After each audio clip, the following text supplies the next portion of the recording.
Assalamualaikum warahmatullahi wabarakatuh. Hi everybody, how's life? Good? Alhamdulillahirrabbilalamin. Mudah-mudahan semua dalam keadaan sehat walafiat ya. Oke, hari ini kita sudah kembali ke kelas bahasa Inggris. So welcome to English class. Untuk hari ini anak-anak kita akan belajar mengenai materi di kelas 10 semester genap. Sudah siap ya? Oke, good. Nah, apa yang ada di dalam pikiran Anda ketika melihat gambar ini? Kalau saya tentunya bisa menebak, kamu berpikir bahwa ini adalah kota Surabaya, betul tidak? Iya, betul sekali. Ini adalah lambang kota Surabaya, di mana di situ digambarkan ada patung Suraenbaya. Kalau melihat gambar seperti ini, kita akan selain ikon Surabaya, kita juga akan mengingat apa? Mengingat tentang ceritanya, betul sekali. Ya, ini adalah cerita mengenai Suraenbaya. Termasuk cerita apa ini?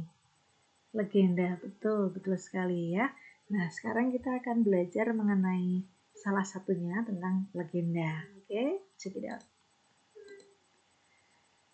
Anak-anak kita akan belajar mengenai kompetensi dasar 3.8 ya, yaitu menganalisis fungsi sosial, struktur teks, dan unsur kebahasaan beberapa teks naratif lisan dan tulis dengan memberi dan meminta informasi terkait legenda rakyat sederhana sesuai dengan konteks. Dari segi keterampilan, Anda akan menyajikan teks naratif pendek dan sederhana terkait legenda rakyat secara lisan dan tulis dengan memperhatikan fungsi sosial, struktur teks, dan unsur kebahasaan secara benar dan sesuai konteks. Ini adalah kompetensi dasar pengetahuan dan keterampilan yang harus Anda kuasai di materi naratif teks. Jadi kita akan bicara mengenai naratif teks ya. Dan khususnya di sini yang akan kita bicarakan adalah mengenai legenda rakyat sederhana. Oke, siap ya? Anak-anakku semuanya, dalam naratif teks ini kita akan mencoba mengupas sedikit tentang social function, generic structure, dan language features dalam naratif teks. Oke, yang pertama adalah mengenai social function-nya. Social functions of narrative text tells a story mainly used to entertain, motivate, or teach the readers. Jadi menyajikan sebuah cerita di mana cerita ini khususnya digunakan untuk entertain. Entertain itu adalah menghibur, betul sekali. Motivate itu memberikan motivasi atau menimbulkan motivasi, or teach the readers atau memberikan pengajaran atau pelajaran kepada the readers. Ya, karena biasanya dalam sebuah cerita itu ada hiburannya, ada motivasi yang bisa kita ambil, dan ada pelajaran atau pesan moral yang bisa kita terima. Seperti apa sih sebenarnya bentuk-bentuk teks naratif kok bisa entertain, motivate, dan teach? Beberapa di antaranya adalah mysteries, ya, film horor ya, di sini tentunya entertain sekali kan. Science fiction, romance, myth and legends, adventure stories, fables, and personal experience. Ini beberapa contoh dari naratif teks yang bisa kita pelajari ya, tetapi di sini kita hanya akan fokus pada legend saja. Oke? Next. Generic structure. Generic structure dari naratif teks itu adalah terdiri dari yang pertama, orientation. What is orientation? It is about the opening paragraph, where the characters, the place, and the time of the story are introduced.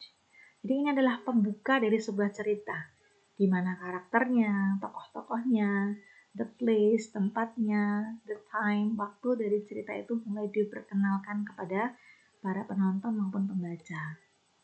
And then yang kedua adalah complication. Apa itu complication? Where the problem in the story is developed, which disrupt the comfort of the characters and causes a sequence of events. Jadi complication di sini adalah di mana masalah-masalah problems itu mulai berkembang, mulai berkembang. Di mana di sini akan mengganggu kenyamanan dari para karakternya karena adanya timbul masalah-masalah itu dan menyebabkan serangkaian peristiwa yang menghidupkan cerita tersebut. And then resolution. Apa itu resolution? It is the climax or ending where the problem in the story is solved. Jadi ini adalah klimaknya atau ending ya dari masalah-masalah yang tadinya akhirnya terselesaikan. It can be happy ending or sad ending. Jadi bisa berakhir bahagia maupun berakhir sedih. Jadi ini ada orientation, ada complication, and then the last resolution. Itu adalah generic structure dari narrative text. Oke, sampai situ understand? Oke, good. And then the language features. The language features itu berbicara mengenai kata yang digunakan, grammar yang digunakan dalam sebuah narrative text. Yang pertama adalah use simple past tense. Menggunakan simple past tense berbentuk lampau ya di sini karena itu cerita. Example, menggunakan kata lived, turned into, helped, coped, felt, met. Use adverb time, yaitu diantaranya once upon a time, long time ago, once, one day. Jadi di masa yang lampau, dahulu kala, suatu ketika. Adverb of time inilah yang digunakan. Use temporal connective. Example, then, after that, finally. Lalu, kemudian, setelah itu, pada akhirnya. Ini adalah kata penghubungnya ya yang sering sekali digunakan. Oke. Now, read the text carefully and make some notes on your book. Apa yang harus dilakukan? Di sini saya akan meminta kalian untuk membaca sebuah legend dan nanti akan saya buka di slide berikutnya. You have to read the text carefully. Bacalah dengan hati-hati, dengan cermat. Karena di sini kita belajar mengenai narrative text, di mana tidak hanya kita membaca cepat, tapi kita juga memahami isinya. Karena di situ terdapat sebuah pesan moral ya yang harus kita pelajari. And make some notes on your book. Jika merasa mungkin ada kesulitan, kamu bisa menyiapkan buku dan mencatat apa kesulitan yang kamu alami. Oke, ready? Oke, good. Nah, The Legend of Toba Lake. Tentunya sudah familiar sekali ya dengan judul ini, Legenda Danau Toba. Betul sekali. Nah, di sini tidak perlu saya bacakan, nanti anak-anak silakan membaca sendiri. Jadi di sini adalah saya sampaikan The Legend of Toba Lake, di mana kalian bisa membaca sebuah legenda mengenai Danau Toba. Nah, di sini yang kita fokuskan adalah nanti ketika Anda sudah selesai membaca dan memahami, saya akan tambahkan sedikit yaitu mengenai tadi yang pertama. Yaitu mengenai apa? Ya, oke. Generic structure-nya ya, betul sekali.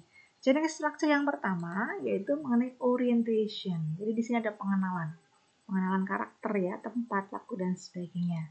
Kemudian yang kedua adalah complication. Jadi di sini mulai timbul masalah-masalah yang muncul ya secara berurutan. Dan yang terakhir adalah resolution atau penyelesaian atau akhir dari cerita tersebut. Entah itu happy ending, entah itu sad ending. Oke, jadi silakan dibaca dan dinikmati. Nah, yang kedua, anak-anak di sini juga akan saya bantu atau terbantu dengan ringkasan singkat seperti ini. Di mana dari sini kita bisa lihat bahwa penggunaan past tense yang tadi sudah kita kupas di depan itu sudah saya berikan tanda seperti ini. Jadi anak-anak nanti bisa membaca sendiri yang mana verb 2 yang sudah diberikan tanda seperti ini. Nah, nanti kalau memang you find a difficult word, kalau Anda merasa menemukan satu kata sulit atau mungkin lebih dari satu, Anda bisa mencatatnya di buku. Kemudian dicari the meaning of the verb. Apa? Arti dari kata kerja tersebut. Bukan hanya kata kerja, mungkin ada kata-kata yang lain yang bisa Anda temukan, ya. Itu bisa Anda catat di buku catatan kalian. Jadi kalian bisa catat dan cari the meaning of the vocabulary, ya. Oke, ini adalah kosakata yang mungkin bisa membantu kalian lebih memahami karakter dari narrative text itu sendiri. Oke, lanjut ya. Nah, setelah kalian membaca The Legend of Toba Lake, saya akan memberikan satu tugas, yaitu di mana kalian menjawab 6 pertanyaan berdasarkan teks naratif yang sudah saya sampaikan di depan, yaitu The Legend of Toba Lake. Silahkan soal ini kalian salin dalam buku kalian, lalu kalian catat dan kalian jawab. Ya, kalian jawab berdasarkan teks tersebut di depan. Oke, sudah paham dengan apa yang saya sampaikan? Oke, di sini jadi kalian berlatih untuk membaca, memahami, mengambil kesimpulan dari apa yang sudah dipelajari dari awal. Oke, sampai situ saya rasa cukup untuk anak-anak. Ya, silahkan Anda tetap semangat belajar. Jangan lupa patuhi protokol kesehatan. Semoga pandemi ini cepat berlalu. Oke, thank you and see you. Bye-bye.